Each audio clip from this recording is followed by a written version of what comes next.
July 21st, 1999, Huntsville, Alabama. Inside the Marshall Space Flight Center, a NASA engineer is staring at his monitor, nursing a lukewarm coffee when the world starts to glitch. It begins with a flicker. Then, lines of C++ code, the literal digital DNA of the International Space Station, start vanishing in real time. It's like watching a digital eraser move across the screen. These aren't just documents, these are the life support systems, the code that regulates oxygen levels, carbon dioxide scrubbing, and water reclamation for 6 astronauts orbiting 250 miles above the Earth at 17,000 miles per hour. NASA panicked. For 21 straight days, they were forced to pull their entire network offline, leaving the ISS to drift in a state of digital blindness. But NASA wasn't the only giant being hunted. At the exact same moment, deep inside the E-ring of the Pentagon, classified emails were being siphoned out of the Defense Threat Reduction Agency. Nuclear defense protocols were being downloaded, military passwords were being captured by a silent, invisible ghost. The federal government assumed they were dealing with a state-sponsored hit squad, maybe the SVR from Russia, or a specialized unit from the Chinese PLA. They expected a room full of seasoned operatives with high-end hardware. But the attacker made one amateur mistake, the kind of mistake you only make when you don't realize you're playing a game with life or death stakes. He logged in from his home IP address. When the FBI finally traced the signal to a quiet residential street in Miami, they didn't find a terrorist cell. They kicked down the door to find a 15-year-old kid in his pajamas, sitting in a room that smelled like stale pizza and overheated silicon. This is the story of Jonathan James, the kid known as Comrade, who became the first minor in history to be incarcerated for cybercrime, and the kid who showed the world that the most powerful nation on Earth was protected by a digital screen door. People think the Pentagon is an impenetrable fortress of code. They think NASA's systems are built with alien-level complexity. But the truth is, in 1999, the keys to the kingdom were being held by a boy who hadn't even learned how to drive. Jonathan James didn't choose the hacker life. It was handed to him in a cardboard box. In 1989, his father, a straight-laced programmer, brought home a gateway PC. While other 6-year-olds were playing with Legos, Jonathan was memorizing MS-DOS commands. By age 8, he had already bypassed his first major security system, the parental controls his dad installed to limit his screen time. His father would wake up at 3 a.m. to find the house silent, except for the rhythmic clicking of a mechanical keyboard and the ghostly blue glow of a CRT monitor reflecting in his son's bloodshot eyes. The turning point, the moment Jonathan realized code wasn't just a hobby but a weapon, happened in middle school. He was struggling in math, pulling a C, and his father did the unthinkable. He took the computer away for 2 weeks. Most kids would mope or beg. Jonathan went to work. He spent his lunch breaks in the school library, probing the Palmetto Middle School grading system. He found a vulnerability in their SQL server, bypassed the admin password, and changed his C to a perfect A. He didn't stop there. He printed the modified report card, walked into the kitchen during dinner, and slid it across the table to his father. He looked his dad dead in the eye and said, "Give me back my computer, and my grades stay perfect." His father looked at the printout. He recognized the signature of a SQL injection, a technique most developers didn't master until their 3rd year of university. Buffer overflows, packet sniffing, and port scanning. He kept a spiral notebook locked in his desk drawer, filled with IP addresses, vulnerability notes, and the digital blueprints of corporate America. His first real hunt started in February 1999. The target was Bell South, a telecom giant serving 22 million customers. For 3 nights, Jonathan sat in the dark, scanning their network until he found a single unpatched Solaris server. It was running an outdated version of SendMail, a classic vulnerability that served as an open window. He slipped inside, and suddenly the entire southeastern communications infrastructure of the United States was laid out before him like an unguarded city. He could have shut down phone lines for millions. He could have listened to private conversations. But he didn't. He just explored. He spent 4 hours navigating their internal emails and billing systems, then logged out without changing a single byte. He called it practice. But what was he practicing for? While his classmates were worrying about prom and driver's permits, Jonathan was studying declassified NSA documents about tempest shielding and Vance freaking. He didn't want money. He wanted the ultimate zero-day, the kind of exploit that gives you the keys to something truly massive. And in June 1999, he found it. He was running a broad-spectrum port scan on .gov domains when his screen lit up. IP address 192.76.91.54. A reverse DNS lookup revealed the name, nas3.msfc.nasa.gov, the Marshall Space Flight Center. Jonathan stared at the screen, his heart hammering against his ribs. NASA, the agency that put a man on the moon. He ran the scan again, expecting to see a wall of firewalls. Instead, he found telnet ports wide open and root passwords set to password 123. It was embarrassing. It was like finding the vault of the Federal Reserve protected by a keep-out sign written in crayon. He didn't hesitate. He used a simple buffer overflow in the bin DNS service to gain user-level access. Once he was inside, he needed root, total administrative control. He deployed a local kernel exploit that had been published on a hacker forum only weeks prior. Within 17 minutes, Jonathan James, a 15-year-old from Miami, owned 13 interconnected NASA machines. He started digging. He found folders labeled ISSECLSS. He realized with a jolt of adrenaline that he was looking at the environmental control and life support system for the International Space Station. This was the software that kept people alive in the vacuum of space. He initiated a download at 11:43 p.m. His 56K modem, the pinnacle of consumer tech at the time, could only pull data at 5.2 kilobytes per second. He watched the progress bar for 2 hours as 3,471 files, 38 megabytes of the most sensitive code on the planet, crawled onto his hard drive. NASA valued that code at exactly $1.7 million. But to Jonathan, it was priceless. It was a trophy. It took NASA 8 days to even notice he was there. On July 7th, a system administrator named James McCarthy noticed something strange. The Mars Pathfinder support server was running at 99% CPU capacity. Someone was running heavy processes in the background. McCarthy started pulling the audit logs and realized with horror that a rootkit had been installed. Backdoor accounts had been created. Data was being exfiltrated to a residential IP in Florida. The reaction was immediate and total. NASA didn't just patch the hole, they panicked. They shut down 43 mission-critical servers for 3 weeks. The ISS, orbiting at 17,500 miles per hour with 6 souls on board, was forced to operate on emergency backup protocols, while NASA engineers manually verified 3.2 million lines of code to ensure the intruder hadn't planted a logic bomb that would vent the station's oxygen into space. While the world's top scientists were sweating in Huntsville, Jonathan was back in Miami reading the code he'd stolen, and he was disappointed. He hopped onto an IRC channel and posted, "This NASA code is crap. My Linux kernel has better error handling. It's a miracle they haven't crashed the station themselves." Another hacker replied, "If NASA is that weak, imagine the Pentagon."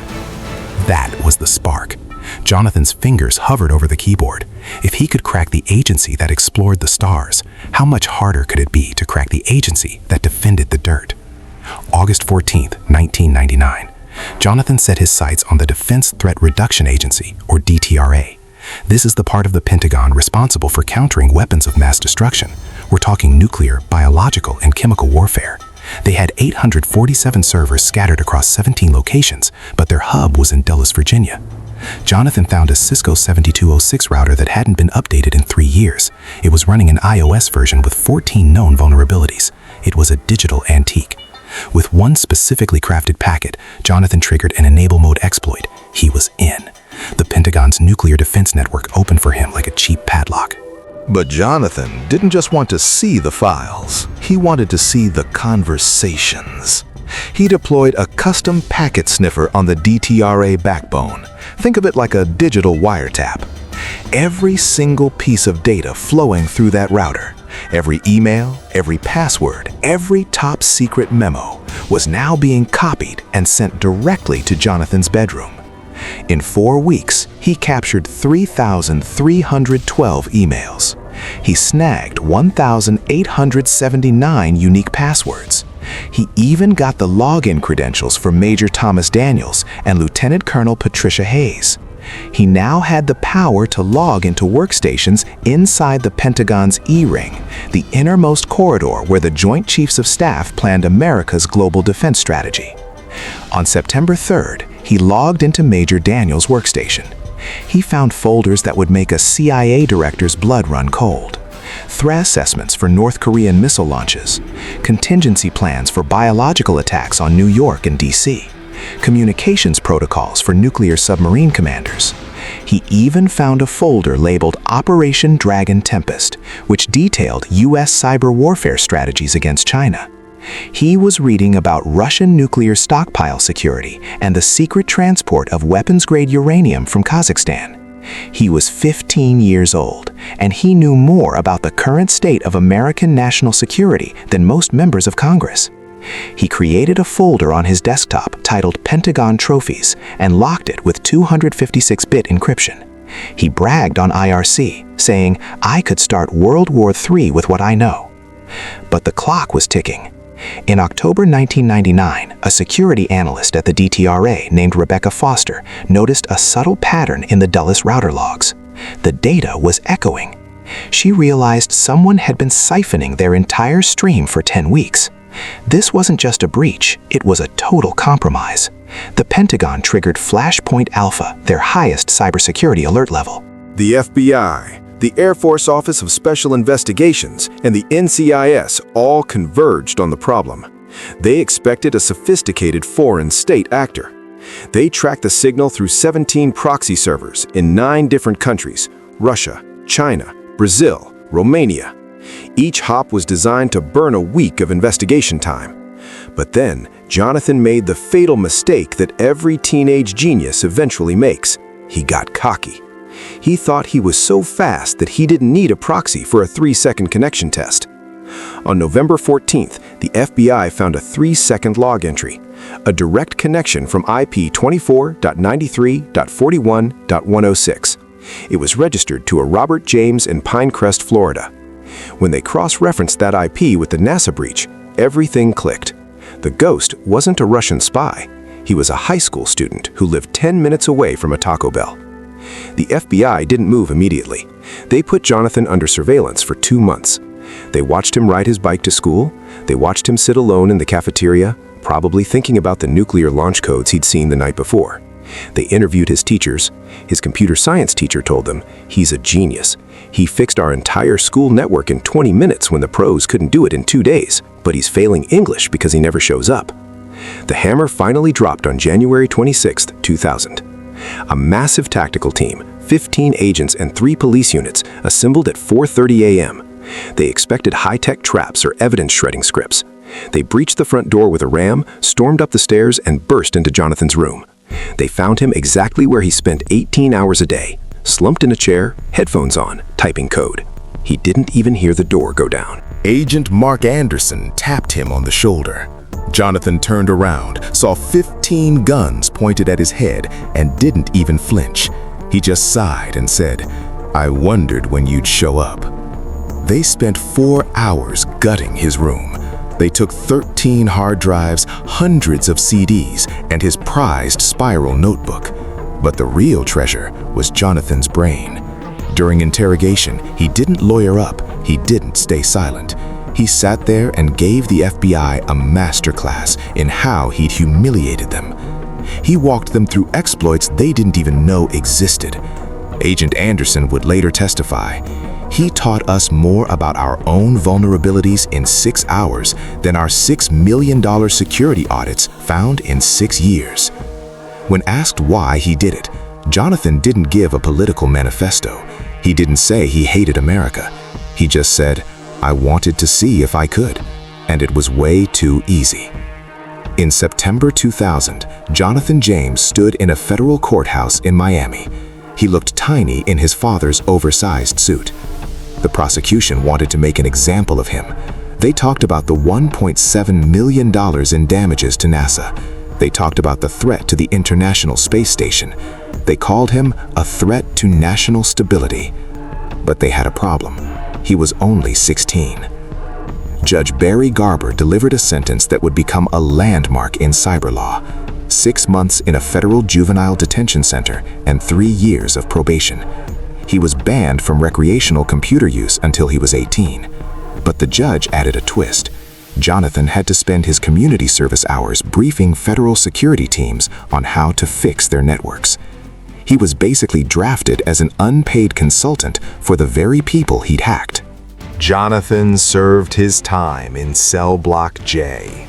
The kid who could bypass the Pentagon was now sharing a cell with car thieves and drug dealers. He spent his time teaching his illiterate cellmates how to do basic math. He wrote a 47,000-word essay titled "Trust Architecture: Why Humans Are Always the Weakest Link."